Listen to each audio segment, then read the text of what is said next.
축복합니다. 아멘. 예전에 친구라고 하는 영화가 개봉된 적이 있었죠. 근데 이제 우리가 생각하는 어릴 적 그 동심을 그려내는 그런 영화가 아니라, 그 영화를 보면 배신과 폭력이 막 난무하는 그런 사실 잔인한 영화였던 걸로 제가 기억이 납니다. 여러분, 우리는 인생을 살아가는 데 있어서 수많은 선택을 하면서 인생을 우리가 살아가게 됩니다. 어느 대학을 갈 것인가, 그리고 어떤 배우자를 내가 선택할 것인가, 어떤 직업을 내가 선택할 것인가. 여러분, 그냥 우리가 식당에서 어떤 메뉴를 고르는 정도의 이런 선택이라면 별 상관이 없겠지만, 때로는 어때요? 우리의 운명을 바꿀 만한 이런 중대한 선택 앞에 우리가 놓일 때가 있다는 거죠. 그럴 때 우리는 참 많은 갈등을 하게 됩니다. 어떤 선택을 해야 할까 하는 것이죠. 그때 내 곁에 누가 있느냐가 참 중요합니다. 다시 말해서 어떤 지혜를 가진 사람이 내 곁에 있느냐에 따라서 자칫 우리의 인생의 행로가 달라지더라는 것이죠. 여러분, 어떤 지혜를 받느냐에 따라서요, 내가 망하기도 하고, 또 어떤 지혜를 내가 듣느냐에 따라서 내가 흥하기도 하더라는 것입니다. 여러분, 우리가 이미 앞에서 살펴본 사무엘하 13장에 보면 거기 암논이라고 하는 사람, 그 사람의 이야기를 우리가 이미 익히 알고 있는데, 암논이 참 처참한 최후를 맞이하게 되지 않습니까? 이 암논이라는 사람이 본래 다윗의 장자 큰아들입니다. 자, 그런데 그렇게 남부러울 것 없는 이 암논이라는 사람이 왜 그렇게 비참한 파멸을 맞이하게 되는가? 이 암논이라고 하는 사람은요, 참 악한 사람이었어요. 여러분, 그런데 그 악한 사람 곁에 선한 사람, 하나님의 지혜를 가진 사람, 이런 사람이 곁에서 조언을 하고 인도한다면 얼마나 다행이겠습니까? 네, 그런 악한 암논 곁에 또 요나답이라고 하는 친구가 있는데, 성경에서는요, 이 요나답을 어떻게 말하고 있어요? 심히 간교한 사람이다 라고 얘기해요. 여러분, 암논 자신도 악한데 곁에 있는 사람도 심히 간교하고, 아니 더 간교하고 악한 사람이 곁에 있더라는 것이죠.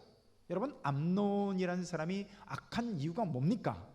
세상에 자기 누이 동생을 갖겠대요. 여러분, 갖고 싶은 걸 욕심을 내야죠. 그죠? 자기 동생을 갖겠다는 겁니다. 자, 그렇다면 진짜 친구라면 어떻게 해야 될까요? 말려야 되겠죠. 근데 그 곁에 있는 친구라고 하는 이 사람이, 간교한 요나답이 악한 꾀를 빌려주는데, 결국 암논이 친구 요나답이 들려준 악한 꾀를 듣다가 그 지혜를 따르다가 어떻게 해요? 결국 망하게 되는 것이죠.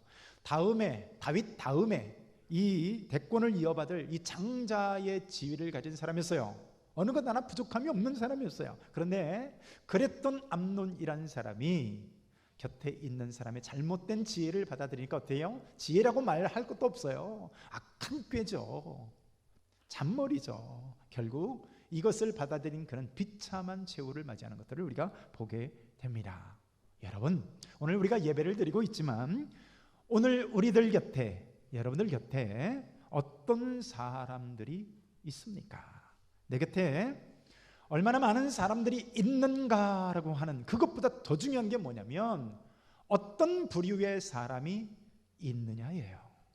왜냐하면 우리는요, 어쩔 수 없이 주변 사람의 이 간섭과 그리고 충고와 이런 것들을 받으면서 우리가 살아갈 수밖에 없습니다. 근데 어떤 충고를 우리가 받으면서 살아갈 것인가 하는 것이죠. 다행히 우리가 하나님의 마음을 가진 의로운 사람의 이 지혜 혹은 충고를 우리가 받게 된다면 우리는 복된 길을 걷겠지만, 아까 그 간교한 이 요나답과 같은 이 악인의 충고, 그 꾀를 우리가 받아들이게 된다면 우리도 역시 결국 이 암논의 길을 걸을 수밖에 없게 된다는 것이 바로 성경의 이야기인 것이죠. 오늘 본문에서는 두 가지의 지혜가 충돌하는 것을 보게 됩니다. 두 가지의 지혜, 서로 상반된 두 지혜가 충돌을 하는데요, 하나는 아히도벨이라고 하는 세상의 지혜이고, 또 하나는 다윗의 친구인 후세라는 사람을 통해서 역사하시는 바로 하나님의 지혜예요. 세상의 지혜 그리고 하나님의 지혜, 이 두 지혜가 오늘 충돌을 하는데, 여러분 오늘 압살롬이라고 하는 사람이 등장을 하죠. 이 압살롬이 누굽니까? 자기 아버지에게 칼을 든 사람이에요. 아버지를 몰아내고 아버지의 권좌를 훔친 사람이에요. 그런데 이 압살롬이 찾고 있는 지혜는 어떤 지혜일까요? 여러분들 예배를 드리고 있지만, 세상을 살아가면서 문제를 만나지만, 여러분들은 어떤 지혜를 찾으시겠습니까? 오늘 압살롬이 찾고 있는 지혜는 전형적인 세상의 지혜입니다. 여러분, 아까 말씀드린 것과 같이 자식이 아버지를 향해서 칼을 빼들었어요. 이것만으로도 인간 말종 페류나인데, 이번에는 어떻습니까? 구하는 지혜가 뭐예요? 이제는 그 아버지를 어떻게 죽일 것인가 라고 하는 방법을 찾는 것이죠. 여러분, 우리 사무엘하 16장 20절을 우리 함께 한번 읽습니다. 시작. 압살롬이 아히도벨에게 이르되 너는 어떻게 행할 계략을 우리에게 가르치라 하니. 자, 보세요. 그래서 이 압살롬에게 하나님의 뜻이라든가 하나님의 지혜 그런 것 전혀 관심이 없습니다. 어떻게 하든지 간에 압살롬은요, 모략가들을 모았습니다. 똑똑한 사람, 잘났다고 하는 사람, 머리 좀 쓴다고 하는 사람, 이런 모략가들을 모았어요. 근데 그 중에 가장 대표적인 모략가가 누구냐면 바로 아히도벨입니다. 자, 오늘 압살롬은 세상의 지혜를 흠모했던 사람이었어요.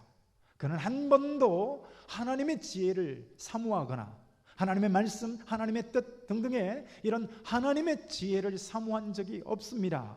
그래서 세상의 지혜만을 찾고 흠모했던 사람인데, 결국 사람에게 묻고, 결국 사람에게만 물었기 때문에 그는 망하고 맙니다.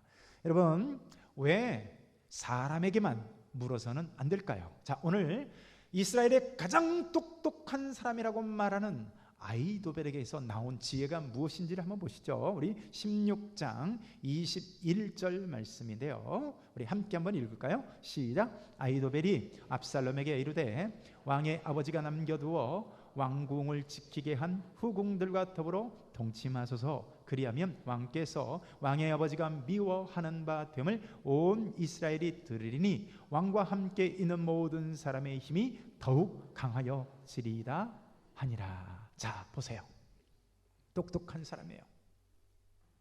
그를 능가할 모사, 지혜를 가진 사람이 없어요. 그런데 아히도벨이 가르친 지혜가 뭡니까? 압살롬에게 왕궁에 남아있는 아버지의 후궁들과 동침하도록 하는 거예요. 여러분, 왜 후궁들과 동침하도록 했을까요? 이 아히도벨이 압살롬이 이제부터 진짜 왕이다, 이거를 만방 가운데 보이게 하는 것이죠.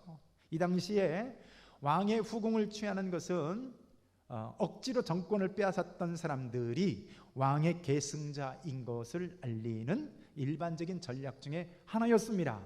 그리고 두 번째는 뭐냐면, 다윗과 이 아버지와 나와는 완전히 인연이 끊어졌다라고 하는 것을 만방 가운데 알린다는 거죠. 그래서 이 아히도벨의 지혜 계략이 뭐예요? 넓은 옥상에 침실을 마련하고 백성들이 보는 가운데서 아버지의 여자를 취했던 것이죠. 그러니까 다윗에게 아직 미련을 갖고 있는 사람들은 봐라, 다윗은 이렇게 끝났다. 이게 지금 아히도벨의 머리에서 나온 계략입니다. 그러나 여러분, 문제가 뭡니까? 아버지의 후궁이라는 것입니다. 바로 그들이 압살롬에게 있어서 어머니와 같은 존재라는 거예요. 그래서 세상이 어떻고 일반화가 어떻고 일반적인 계략이 어떻고 그게 중요한 것이 아니라, 그것은 하나님께서 성경을 통해서 엄격히 금하고 있는 것이라는 거예요. 레위기 18장을 보세요. 하나님이 엄격하게 그것을 금하고 있습니다. 여러분, 똑똑한 아히도벨이 그리고 압살롬이 정말로 그런 사실을 모를까요? 아니, 이미 그들의 양심 가운데서 소리를 지르고 있을까요? 양심이 그것은 아니지라고 소리를 지르고 있을 것입니다. 그러나 전혀 무슨 하나님의 뜻이라든가 하나님의 말씀이라든가 이런 것에는 전혀 관심이 없습니다. 그러니까 내가 더 높아지고 더 가질 수만 있다면 무슨 짓이든 할 수 있다는 것이 바로 세상의 방법이고 세상이 말하는 지혜인 것이죠. 그것이 하나님의 뜻인지 얼마나 의롭고 정당한지 이런 거는 별로 중요하지 않다는 거예요. 중요한 건 뭡니까? 내가 얼마나 더 욕심을 채울 수 있느냐 없느냐 하는 것이 중요하다는 겁니다. 여러분, 이것이 세상이 말하는 지혜인 거예요. 세상이 추구하는 지혜인 것이죠. 창세기에 등장하는 르우벤이라고 하는 사람이 있는데요, 이 사람이 바로 대표적인 사람 중에 한 사람입니다. 르우벤은 야곱의 12명의 아들 중에서 첫 번째 아들이었어요. 그러니까 장자였죠. 그럼에도 르우벤은 자신의 욕심을 채우기 위해서요, 아버지의 후처와 비라라고 하는 후처와 통간을 하게 됩니다. 여러분, 그러니까 자신의 욕심을 채우기 위해서라면 수단도 없고 방법도 없고 뭐 그런 거, 이게 바로 세상의 논리라는 거예요. 결국 어떻습니까? 르우벤은 모든 것을 잃어버리고 말아요. 장자의 지위를 잃어버려요. 12명의 아들들 가운데서 가장 많은 축복을 받을 만한 그 사람이, 여러분, 수단과 방법을 가르지 않은, 아니 하나님의 뜻이 무엇인지 묻지 않은 그러니 모든 것을 잃어버립니다. 아버지에게서 축복을 받지 못합니다. 그래서 제일 큰 축복을 받아야 될 그 사람이 결국 아무것도 받지 못하는 그저 그런 아들이 되고 맙니다. 여러분, 오늘 본문에 등장하는 이 압살롬이라고 하는 사람이 망할 수밖에 없었던 이유가 있다면 무엇일까요? 오직 사람에게만 물어보고 손대서는 안 되는 것들을 손댔기 때문에 결국 나중에 보면 그가 망하게 됩니다. 여러분, 오늘 이 모든 지혜가 누구에게서 나왔는지를 살펴보세요. 그가 그토록 의지했던 아이도벨에게서 나온 지혜입니다. 그가 사모하고 그가 그토록 얻기를 원하고 그 곁에 두기를 열망했던, 참 이 아이도벨은요 어느 정도의 사람이냐면 그가 한번 딱 전략을 내세우면 그 말은 하나님이 하신 말씀과 같을 정도로 그렇게 틀림이 없는 놀라운 전략가였어요. 삼국지의 제갈공명 같은 사람이라고 할까요? 여러분, 틀림없는 전략을 내세우는 사람이었어요. 그런데 여러분, 그렇게 아이도벨이 똑똑한 사람이기는 했지만 아이도벨은요 하나님을 의지하는 사람은 아니었다는 거예요. 여러분, 그러니까 아무리 똑똑한 사람이라 할지라도 그에게서요 선한 것이 나올 리가 없죠. 여러분, 세상에 대표적인 논리가 있다면 그게 뭘까요? 바로 약육강식의 논리고요, 승자의 논리인 거예요. 이기면 되는 것이죠. 요즘 언론에서 참 시끄러운, 매일 등장하는, 몇 달씩 등장하는 이 뉴스들 한번 보세요. 막 줄줄이 또 구속되고 있지 않습니까? 그러니까 힘이 있는데 손만 대면 전화 한 통만 딱 걸면 내가 딱 이득을 취할 수 있는데 뭐 그렇게 생각하는 것이겠죠. 그러니까 뭐 당대표의 아들이 무슨 취업 비리에 뭐 연루됐다든가 또 무슨 없는 경력도 만들어서 막 그렇게 하는 거 아니겠어요? 이게 강자의 논리고 승자의 논리인 거죠. 약육강식의 논리고 아무튼 이기고 보는 것이죠. 전에 그 최순실 씨의 딸 정모양이 돈도 실력이다 라고 SNS에 올려가지고요 전 국민들의 공분을 산 적이 있어요. 여러분, 돈도 실력입니까? 설령 본인은 그렇게 생각할지 모르지만 그걸 공개적으로 야, 돈 없는 것들, 야, 돈도 실력이야 라고 얘기하는 것이 되니까 여러분, 얼마나 많은 국민들의 이 공분을 샀습니까? 또 사실 이 삼성 같은 기업이 참 우리나라의 자부심 아니겠어요? 저는 사실 유튜브나 뭐 이렇게 인터넷 같은 것들을, 뉴스를 통해서 삼성이 막 그 일궈낸 이 해외에서 이루는 업적들을 보면 굉장히 자부심이 생기고 자랑스럽습니다. 여러분들은 어떻습니까? 뭐 일본의 일본이 얼마나 대단한 나라였습니까? 전자제품 하면 일본 아니겠어요, 그죠? 뭐 그랬던 뭐 소니, 뭐 산요부터 시작해서 아무튼 뭐 파나소닉 등등, 하여간 일본의 전자제품 참 대단한 나라 아니겠어요? 근데 지금 어떻습니까? 일본에 있는 대기업, 대표적인 10개 기업을 다 합쳐도 삼성의 절반도 못 따라오는 정도예요. 자, 여러분, 그렇다고 힘이 있으니까 법도 어기고 마음대로 우리나라에서 해도 되는 것일까요? 돈 많이 벌어다 주니까 뭐 탈세나 무슨 뇌물이나 혹은 잘못된 방법으로 승계를 하고 막 그래도 되는 것일까요? 네, 그렇게 하라고 하는 것이 세상의 논리예요. 힘이 있으니까 손대서는 안 되는 것도 막 손대고, 높은 지위에 있으니까 막 성추행해도 되는 것이고, 여러분, 그럴 수는 없는 것이죠. 압살롬이 똑똑하기는 했지만 악한 이 아히도벨에게 하나님이 아닌 사람에게 물어보니까요, 결국 악한 방법이 나오는 겁니다. 여러분, 가장 똑똑하다고 하는 이 아히도벨이 제시한 두 번째 방법이 뭡니까? 우리 17장 1절과 2절을 같이 한번 볼까요? 자, 한번 같이 한번 읽습니다. 시작. 아히도벨이 또 압살롬에게 이르되 이제 내가 사람 12,000명을 택하게 하소서. 오늘 밤에 내가 일어나서 다윗의 뒤를 추적하여 그가 고나고 힘이 빠졌을 때에 기습하여 그를 무섭게 하면 그와 함께 있는 모든 백성이 도망하리니 내가 다윗 왕만 쳐 죽이고. 자, 가장 똑똑한 아히도벨이 생각해낸 최상의 지혜가 뭡니까? 자, 아버지 다윗이 2절에 어떻게 돼 있어요? 고나고 힘이 빠졌을 때 쳐서 죽이라는 겁니다. 전에 테니스 무슨 국제대회에서 금메달을 딴 선수에게 물었습니다.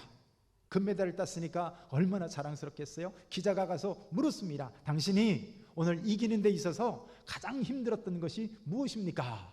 라고 물었더니 참 우리나라 사람들에게는 좀처럼 들을 수 없는 대답을 해서 제가 제법 시간이 흘렀는데도 지금도 기억이 나는데요. 뭐라고 대답했는지 아십니까? 금메달을 딴 이 선수가 하는 얘기가 뭐냐면 상대방을 기분 나쁘지 않게 이기는 것이 가장 힘들었대요. 여러분 혹시 그런 생각 하십니까? 하다못해 탁구 하나만 쳐도 요리 돌리고 저리 돌리고 해서 어쨌든 상대방을 약을 올려서라도 이기는 게 목적인데 뭐라고 얘기했다고요? 상대방을 기분 나쁘지 않게 이기는 게 너무 힘들었대요. 아마 우리나라 사람들 별로 그런 생각 안 하실 거예요. 여러분, 전에요, 우리나라가 월드컵 축구 본선에서 토고라고 하는 나라하고 16강에서 붙은 적이 있었습니다. 여러분, 토고라는 나라를 아십니까? 저도 그때 토고라는 나라가 있는지 처음 알았어요. 근데 뭐 그때 막 이렇게 유명한 팀에서 뛰는 2명 선수가 있어가지고 우리나라 잔뜩 긴장을 했는데 다행히 이겼습니다. 원정 첫 승이다 뭐다 해가지고요, 저를 비롯해가지고 제가 워낙 축구 광이니까 막 난리가 나서 기뻐하고 막 우리가 이겼다 막 이러고 있는데 제 친구 목사님이요, 페이스북에다가 글을 올렸는데 제가 가슴이 찡했어요. 자, 뭐라고 글을 올렸는지 아십니까? 토고를 이겼을 때, 토고라는 나라, 듣도 보도 못한 이 토고라는 나라를 이겼을 때 다 좋아하고 있을 때 제 친구 목사님만 그렇게 글을 올렸는데요, 이렇게 썼습니다. 축구밖에 소망이 없는 나라, 절대 가난에 허덕이면서 유일한 희망이 축구인 나라, 그 나라를 이겼다고 온 국민이 축제를 벌이는데 그게 그렇게 좋아할 만한 일일까? 라고 썼어요. 저도 그 얘기를 듣는데 이겼다고만 좋아할 게 아니다라는 생각이 한 번쯤 해보게 됐습니다. 그래도 축구는 이겨야죠. 이겨야죠. 근데 문제는 뭐냐면 여러분, 이기기는 이겨야 하겠지만 이기는 것에도요 예의가 있고 덕이라는 게 있는 거예요. 여러분, 그래서 하나님은 승자의 논리를 말하지 않습니다. 여러분, 이사야서를 보면요, 하나님 어떻게 말씀하세요? 상한 갈대 꺾지 아니하시고 꺼져가는 등불 끄지 아니하신다라고 말씀하시죠. 여러분, 세상의 논리는 뭡니까? 상한 갈대가 있어요. 빨리 꺾어라. 남들이 꺾기 전에 꺾어라. 그래야 네가 이긴다. 이게 세상의 논리죠. 꺼져가는 등불 끄지 않으신대요. 세상은 어떻죠? 꺼져가는 등불이 있으면 재빨리 가서 발로 비벼 꺼라. 여러분 그렇게 부추기는 거 아니겠어요? 제 아들도 학교를 다니고 제 아들도 중학교 다니고 고등학교를 다녔지만 여러분 학교에서도 우리나라 특히 학교는 거의 1등이 되라, 이겨라. 그러니까 여러분 공부하는 친구가 더 이상 친구로만 보이지 않아요. 저놈을 이겨야 내가 내신 한 등급이라도 더 올라가니까. 여러분 그것만을 가리키고 그래야 이겼다고 하고 그래 야 너 지혜롭구나 1등을 해왔어요. 여러분 그러면 2등 3등 하고 막 이런 사람들 보면서 쟤는 참 어떻게 하나 이런 생각은 안 하죠. 1등 한 우리 아들만 놓고 야 너 참 지혜롭다, 너 똑똑하다, 너 잘 될 거야. 우리 모두 다 그렇게만 생각하지 않습니까? 네, 여러분 그게 세상의 논리고 세상이 말하는 힘인 것이죠. 근데 하나님은요 우리가 최선을 다해서 이기기를 원하시긴 하지만 여러분 약한 자를 오늘 아히도벨이 말하는 것처럼 뒤에서 치는 이런 비겁한 행동을 하나님은 가장 싫어하십니다. 하나님이 사울 왕을 통해서요 아말렉이라고 하는 족속을 완전히 진멸할 것을 명령을 하십니다. 그 이유가 신명기와 출애굽기에 등장을 하는데요. 여러분 그 이유가 뭔지 아십니까? 이스라엘 백성들이 출애굽을 했어요. 출애굽을 해서 지금 광야 가운데서 살아가고 있습니다. 여러분 광야는 잘 모르시겠죠? 그냥 사막과 같다고 생각하시면 돼요. 단지 사막은 모래고 광야는 아무것도 풀 한 폭이 자라지 않는 이런 땅이에요. 자, 그런 광야 가운데서 40년을 지내게 되는데 여러분 태양빛이 40도, 50도까지 올라가는 그런 뜨거운 날씨 가운데 있는 거죠. 자, 그런데 그런 참 광야 가운데서 백성들이 행진을 하다 보니까 여러분 뒤에 약한 사람들이 뒤로 좀 처지게 됐어요. 대열에서. 그랬더니 아말렉 족속이 이 도적대 같은 아말렉 족속이 뒤처진 이스라엘 백성들을 쳐서 그들을 죽게 만들었던 거죠. 기습을 해서 쳤던 거예요. 근데 여러분 잘 들어보세요. 하나님께서 그때 뭐라고 말씀하시는지 출애굽기 17장 14절 말씀을 보면요 내가 아말렉을 없이하여 천하에서 기억도 못하게 하리라 라고 말을 하죠. 자 16절에서는 이렇게 말합니다. 이르되 여호와께서 맹세하시기를 여호와가 아말렉과 더불어 대대로 싸우리라 하셨다 하였더라. 보세요. 하나님이 뒤에서 약하게 처진 그 사람을 비열한 방법으로 습격해서 기습해서 친 그들을 향해서요 하나님이 친히 대적이 되셔서요 내가 그들과 대대로 싸우겠다라고 말씀하신다고요. 여러분 그러니까 내가 오늘 힘 있다고 약하고 힘이 빠져 있는 사람을 칠 때 자칫하면요 하나님을 대적으로 들 수가 있습니다. 여러분 결국 이 압살롬이 망한 이유가 뭡니까? 하나님이 아닌 사람의 지혜만을 구했기 때문에 망한 겁니다. 여러분 반면에 다윗은 어떤 사람이었습니까? 여러분 다윗도 사람들과 함께 의논을 했어요. 사람의 지혜도 구했던 사람이에요. 그러나 다윗은요 최종적으로는 누구에게 물었을까요? 최종적으로는요 다윗은 늘 하나님께 물은 줄로 믿습니다.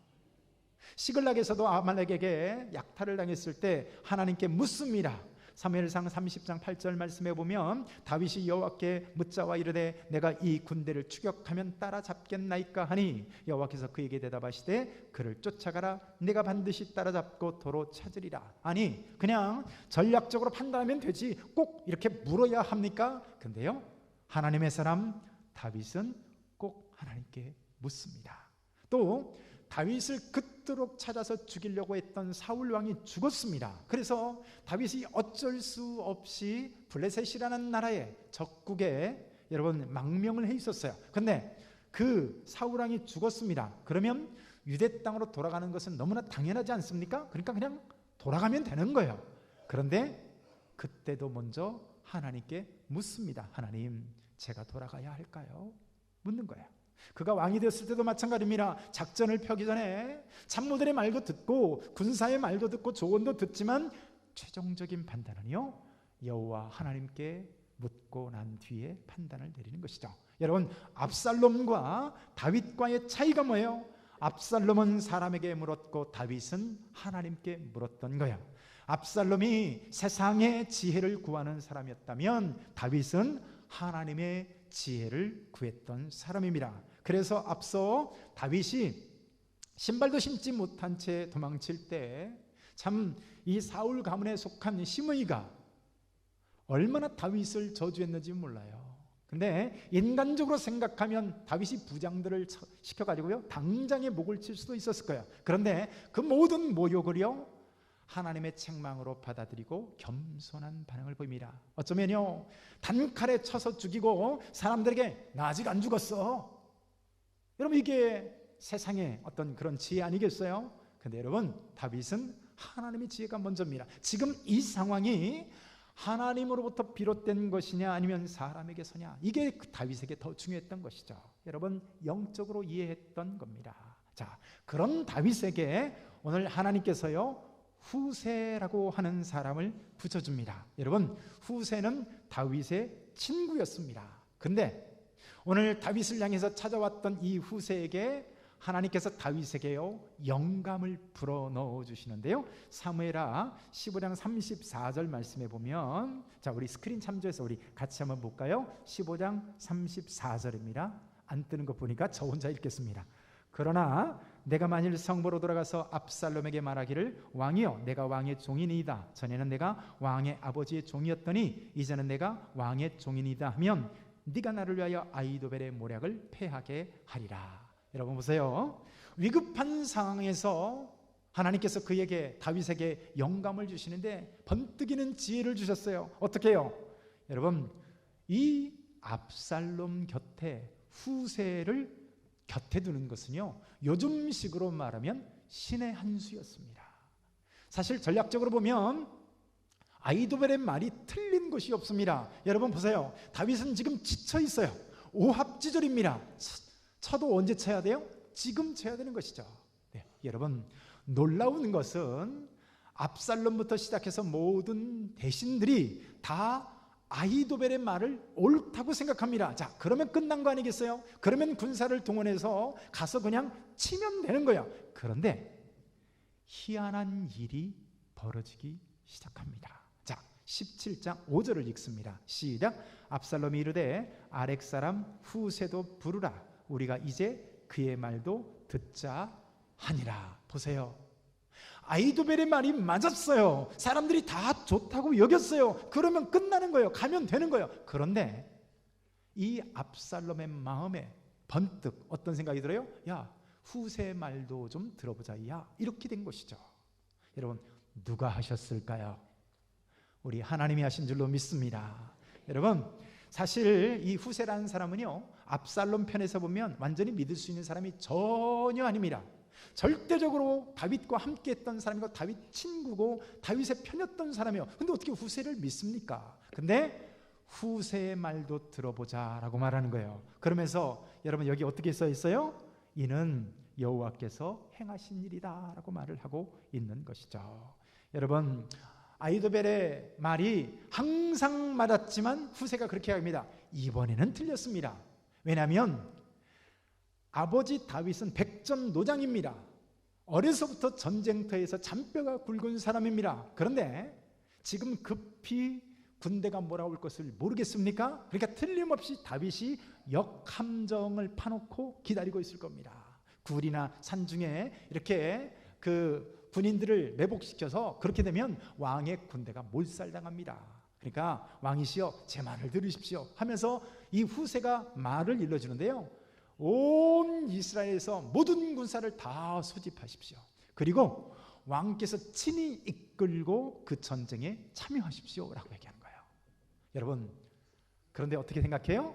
이 후세의 말을 압살롬이 좋게 여긴 겁니다. 자, 우리 17장 14절을 읽습니다. 시작. 압살롬과 온 이스라엘 사람들이 이르되 아렉 사람 후세의 계략은 아히도벨의 계략보다 낫다 하니 이는 여호와께서 압살롬에게 화를 내리어 하사 아히도벨의 좋은 계략을 물리치라고 명령하셨음이더라.